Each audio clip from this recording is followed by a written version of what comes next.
La hidrología es la ciencia que estudia las aguas terrestres, su origen, movimiento y distribución en nuestro planeta, propiedades físicas y químicas, interacción en el medio ambiente físico y biológico e influencia en las actividades humanas. La hidrología superficial es la rama que se encarga de estudiar los fenómenos y procesos hidrológicos que ocurren en la superficie terrestre, en especial de los flujos terrestres. El agua dulce puede viajar a muy diversas velocidades, normalmente por caminos ya establecidos, que pueden cambiar lentamente a través del tiempo. Estos caminos se combinan para formar redes y arroyos y ríos en las cuencas hidrológicas, de manera que el agua fluye por gravedad desde sus fuentes hacia el mar, extendiendo así desde sus cuencas diminutas hasta cuencas más gigantescas. Los factores de los que depende la corriente superficial son básicamente el clima, precipitación, temperatura, etc., relieve, vegetación y geología, factor generado a su vez a los suelos en función también del clima.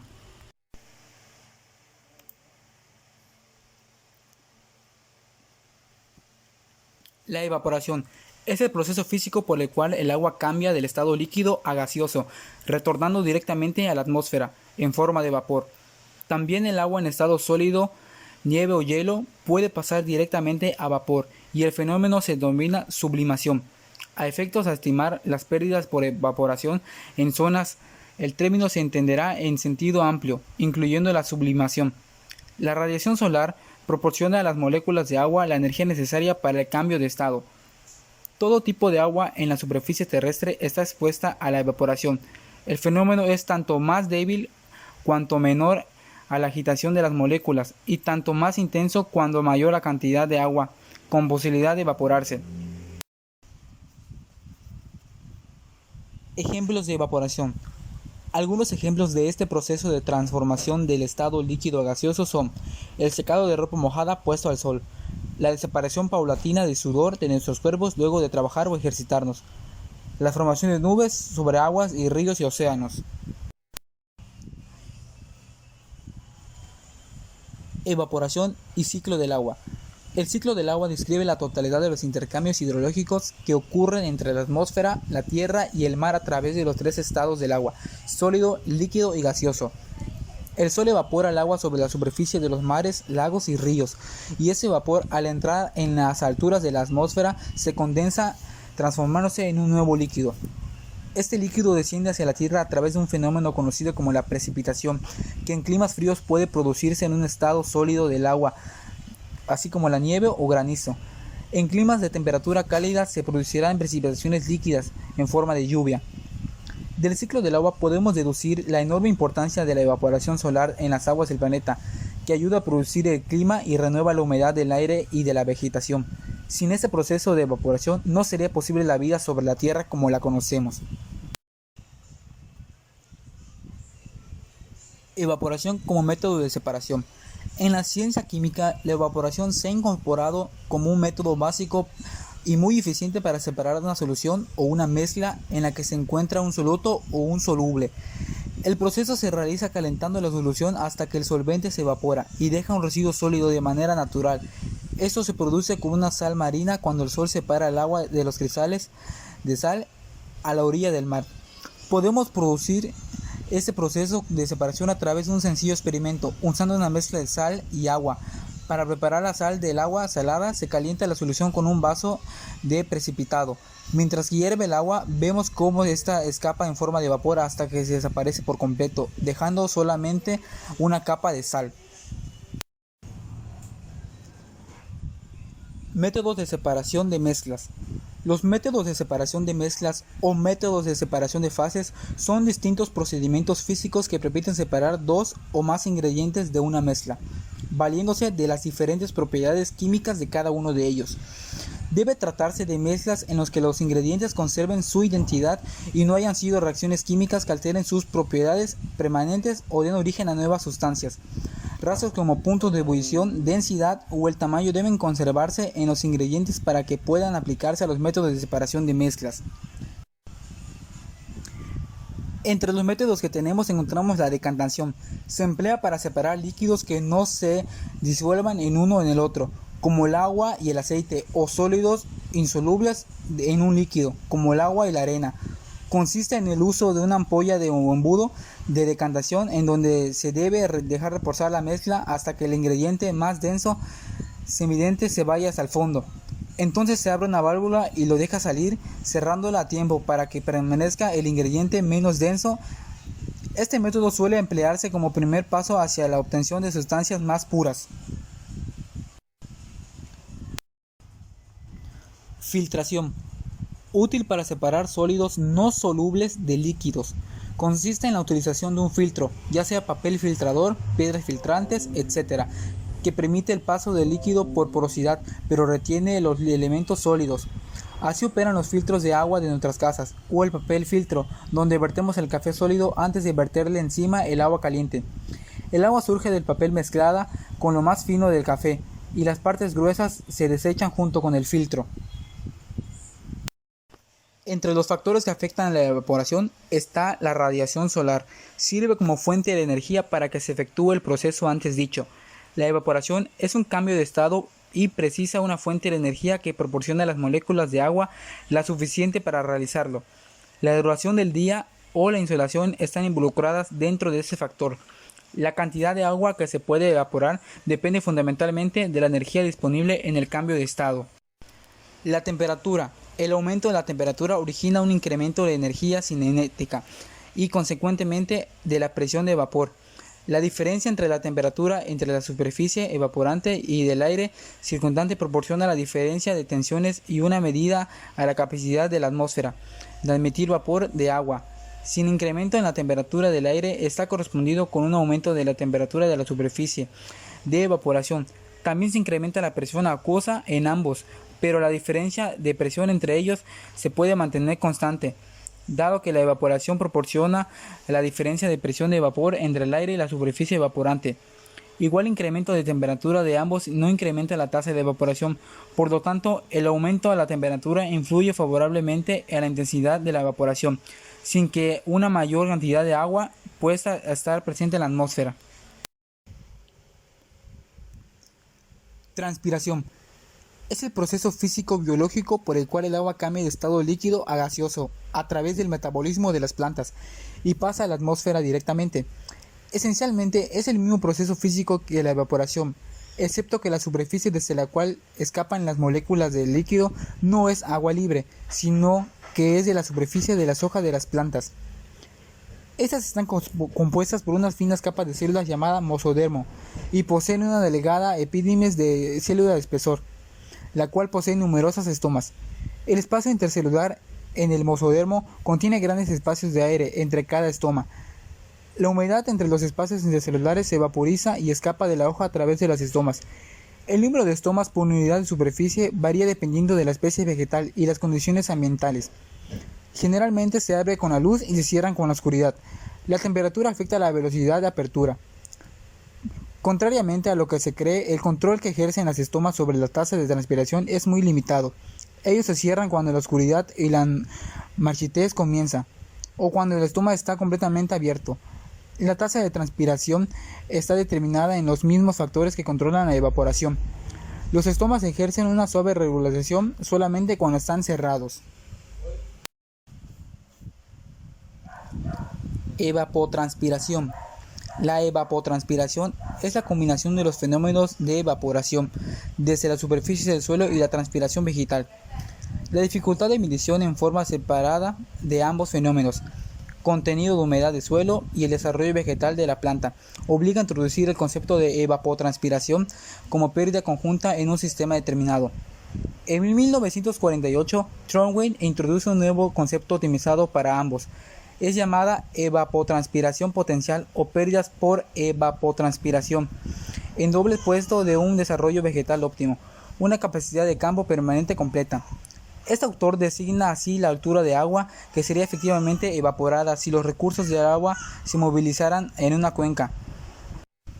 La cantidad de agua realmente vuelve a la atmósfera por evaporación y transpiración. Se conoce con el nombre de evapotranspiración real. Esta es la suma de las cantidades de vapor de agua evaporadas por el suelo y transpiradas por las plantas durante el periodo determinado, bajo las condiciones meteorológicas y la humedad de suelos existentes.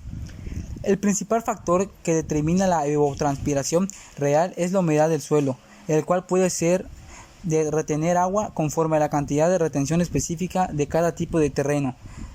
La humedad del suelo, que es generalmente alimentada por la infiltración, incluye una reserva de agua al ser consumida por la evaporación del suelo y las plantas. Factores fundamentales de la evaporación. Los factores que condicionan la tasa de evaporación generalmente se expresan en milímetros por día o milímetros al mes. Son por un lado los que caracterizan el estado de la atmósfera en la velocidad de la superficie evaporante y por el otro los factores que caracterizan a la naturaleza y el estado de la superficie evaporante, agua libre, hielo, suelo desnudo, vegetación, etc. como una forma de correlación entre la evaporación y los factores meteorológicos que influyen en ambos medios, agua y aire. En 1802, John Dalton, físico natural, propone la siguiente formulación, en donde EW es igual a la presión de vapor de agua, EA, presión de vapor de aire, y Q, coeficiente de proporcionalidad. Otros factores que influyen en la evaporización son aquellos que se consideran de la naturaleza y forman parte de la superficie evaporante. Una superficie de agua libre representa el mínimo de forma de superficie evaporante. Medición de la evaporación. La unidad que generalmente se emplea para evaluar la precipitación es el milímetro de altura de lámina de agua evaporada. Esta unidad se emplea con el objetivo de homogeneizar las medidas y las magnitudes que intervienen en el ciclo hidrológico. Las equivalencias del sistema de métrico decimal no son las mismas que el métrico como la unidad de medida de la precipitación. Los estanques de evaporación tienen como propósito común la medida del agua perdida por evaporación de un depósito de regulares dimensiones. Están concebidos para medir la evaporación de embalses o grandes lagos y generalmente se sitúan próximos a ellos. Las medidas obtenidas son generalmente superiores a la evaporación real y precisan coeficientes correctos que dependen del modelo, subdivididos en tres tipos de estanques. Estanque clase A. Es un depósito cilíndrico de chapa galvanizada con un diámetro de 120 centímetros y 25.4 centímetros de altura, instalado sobre el enrejado de madera y a unos 15 metros del suelo del agua. Debe mantenerse en unos días sucesivos entre dos señales de 20 a 17.5 centímetros de fondo de recipiente. La medición se efectúa apoyando un tubo de nivelación con un tornillo micrométrico que tiene el extremo de forma de gancho cuya punta se engarra con el nivel del agua. Al lado de este estanque siempre debe haber un pluviómetro. Estanque encerrado. Tiene como forma paramétrica con sección recta cuadrada, de un lado de 0.91 metros de altura y de 0.46 metros para instalarlo. Se hunde en el terreno hasta que la boca queda 10 centímetros sobre él. Se procura que el agua de llenado enrase en el terreno. Estanque flotante. Pretende acercarse más a las condiciones de la superficie evaporante real. Se sitúa flotando sobre el embalse o río. En la observación naturalmente existen problemas de amarre y de estabilidad. Evaporización de suelos sin vegetación. Para la medida de la evaporación de suelos sin vegetación se utilizan estanques lisimétricos y lisímetros, parcelas experimentales. Ambos tipos se utilizan también para medir la evapotranspiración cuando el suelo está cubierto por vegetación. Balance hídrico. Este método está basado en el principio de la conservación de la masa, aplicado a una parte del ciclo hidrológico. La evaporación de un cuerpo de agua natural o artificial queda determinada por la diferencia entre las variables de entrada, precipitación y caudal de entrada, y variables de salida, almacenamiento en las orillas contra el caudal de salida y la variación en el volumen de almacenamientos. En el método del balance hídrico se puede utilizar para estimar la evapotranspiración, cuando puede medirse o estimarse la precipitación en el escurrimiento y las variaciones de almacenamiento. La caución está dada por estima la evapotranspiración anual de una cuenca por año hídrico. Es la diferencia entre la precipitación y el escurrimiento si se puede establecer por estudios geohidrológicos que la infiltración profunda es relevante insignificativamente. Deben coincidir las fechas elegidas para el comienzo y el final del año hídrico, con la estación seca. Cuando la cantidad de agua almacenada es relevantemente pequeña, el cambio de almacenamiento de año es otro mínimo. Si se desea calcular la evapotranspiración para un periodo más corto, como una semana o un mes, debe medirse en cantidades de agua almacenada en el suelo en un canal de curso de agua. Esto es posible solo para cuencas pequeñas en la aplicación del método de balance hídrico para esos periodos. Se limita generalmente a parcelas o cuencas experimentales a algunas hectáreas. Para la evapotranspiración, la medida anual de almacenamiento es generalmente mínima. La evapotranspiración puede estimarse a partir de la diferencia entre la precipitación media anual y el escurrimiento medio anual. El volumen de precipitación que cae en una cuenca o parcela debe medirse con exactitud por una red de pluviómetros, y el número requerido dependerá de la variabilidad esperada de la precipitación en la cuenca o parcela que se trate. El escurrimiento deberá ser medido con los instrumentos y métodos para efectuar las mediciones continuas del caudal.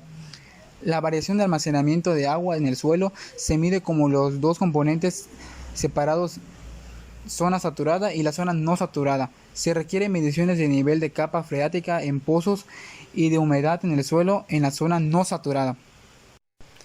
El nivel de capa freática puede ser determinado midiendo la distancia que se extiende en los puntos referente y determinados y la superficie del agua en pozos. Al fin de cabo, el periodo de tiempo para el cual la evapotranspiración va a ser calculada. La variación en el volumen de almacenamiento de agua es igual al cambio de medio del nivel del agua en los pozos multiplicado por el rendimiento específico de la formación por el área de la cuenca o parcela en el cual se efectúa la medición. La cantidad de agua que pierde la cuenca por infiltración profunda no puede medirse directamente. Para conocer la magnitud relativa de este flujo que se debe tener en cuenta al elegir el área experimental, es preciso hacer un estudio hidrogeológico de las características hidráulicas de las capas adyacentes. Este término generalmente es tan insignificante que puede pasarse por alto en estudios de balance hídrico. Este método no es el más recomendable debido a que los errores en las mediciones variables de entrada y de salida y almacenamiento son a menudo grandes comparados con la evaporación calculada. Método del balance de energía. La evapotranspiración es uno de los principales flujos de energía en el intercambio energético entre la superficie terrestre y la atmósfera. El cambio de fase requiere una gran cantidad de energía, por lo que está limitada a la cantidad de energía disponible. Debido a esta limitación, es posible predecir la cantidad de evapotranspiración aplicando el principio de la conservación de la energía, según el cual la energía que llega a la superficie debe ser igual a la energía que sale de la misma, dentro de un periodo determinado. La ecuación del balance de energía de una superficie, considerando solo los flujos verticales, es la siguiente.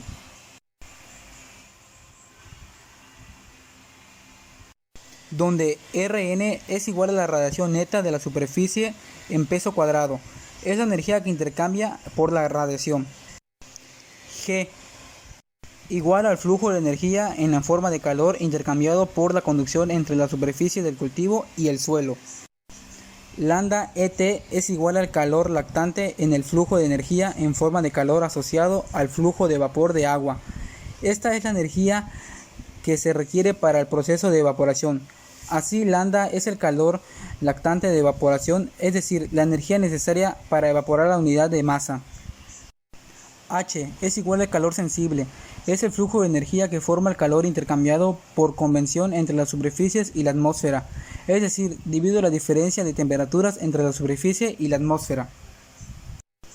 La ecuación de balance de energía se ha considerado una serie de simplificaciones, atendiendo por lo general el valor relativo de los flujos de energía, así como el intervalo temporal en que será aplicada. Así, se ha considerado que los flujos como relativo al proceso de fotosíntesis o el almacenamiento de un sistema constituyen una proporción despreciable del balance de energía.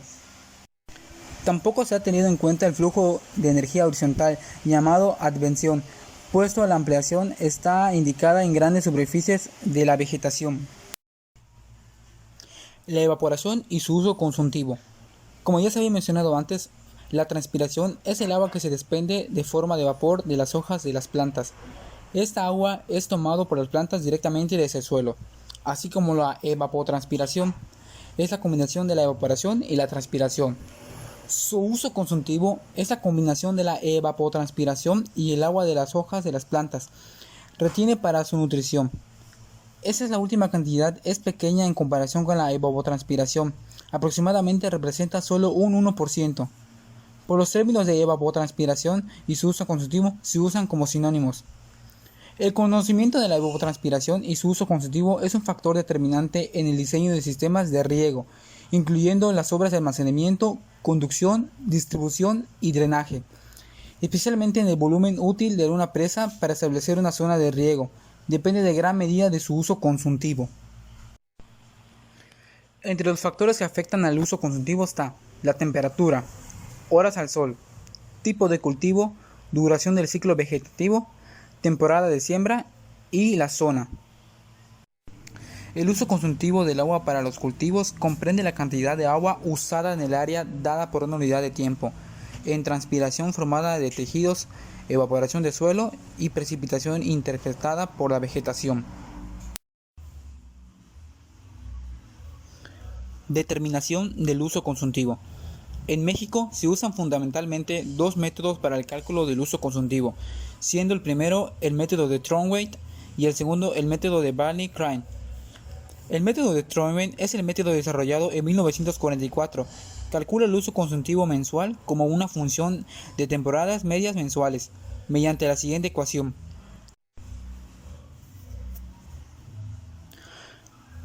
Donde UJ es igual al uso consultivo en el mes en centímetros. TG es la temperatura media del mes en grados centígrados. AI es igual a constantes y Ka es igual a la constante que depende de la latitud y mes del año.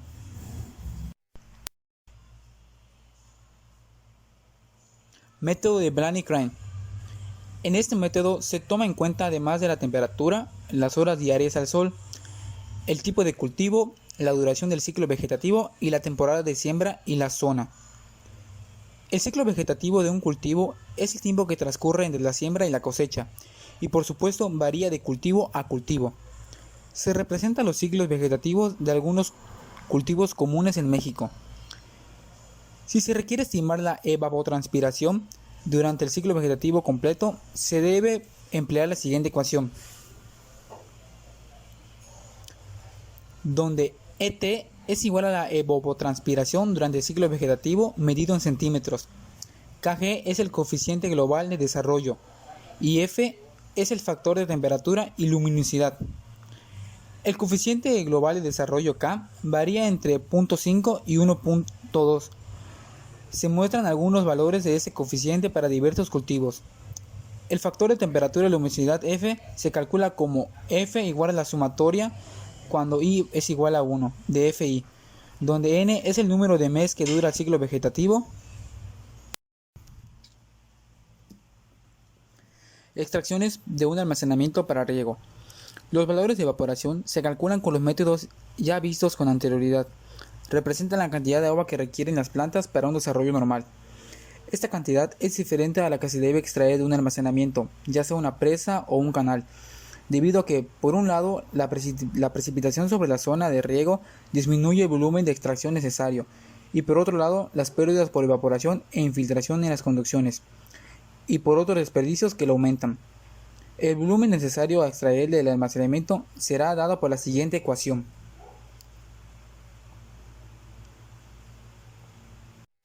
Donde AR es igual al área de riego, HIP, altura y precipitación media de la zona de riego en el periodo I, ACO, área superficial de las conducciones, presas, depuradoras, canales, tanques de almacenamiento, etc.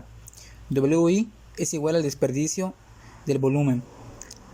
HBI, altura de evaporación media de la zona de riego en el periodo I.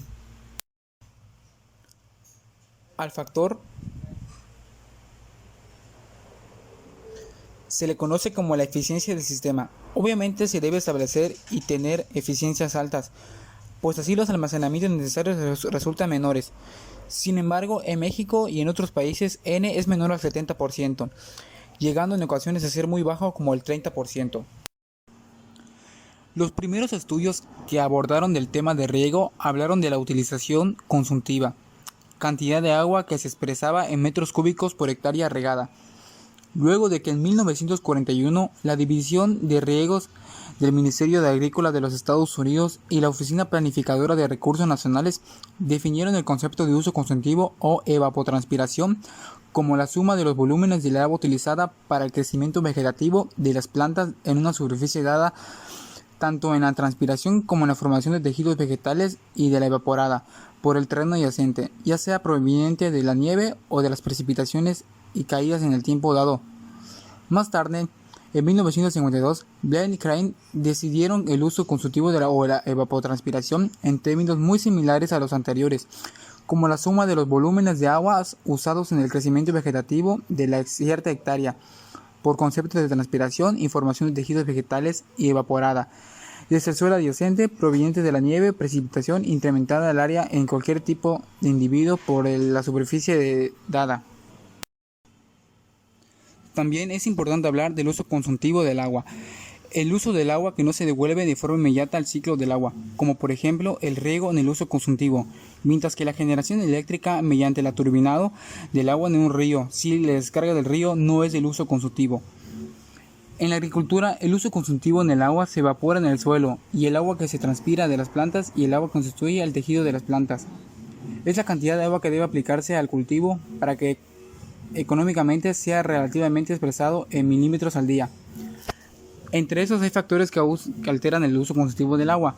Los principales son el clima, la temperatura, humedad, relatividad, vientos, latitud y luminosidad, los cultivos, superficie, variedad, ciclo vegetativo y ambos radiculares. Agua, cantidad disponible para el riego. Prácticamente es lo mismo que el uso consultivo en la evaporación. Determinación de uso. Uso doméstico. El uso para el abastecimiento público incluye la totalidad de agua entregada a través de las redes de agua potable, las cuales abastecen a los usuarios domésticos, así como a las diversas industrias y servicios conectados a dichas redes. Es disponer el agua de cantidad de la superficie del consumo humano. Es una de las demandas básicas de la población, pues incide directamente en su salud y bienestar general.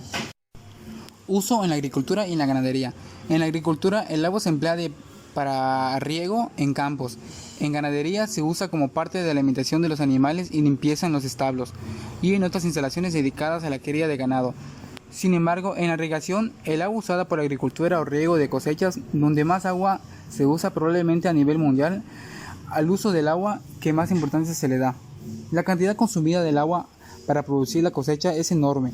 Se necesitan entre 1 y 3 metros cúbicos de agua para cosechar 1 kilo de arroz y 1000 toneladas de agua para producir 1 tonelada de gramo.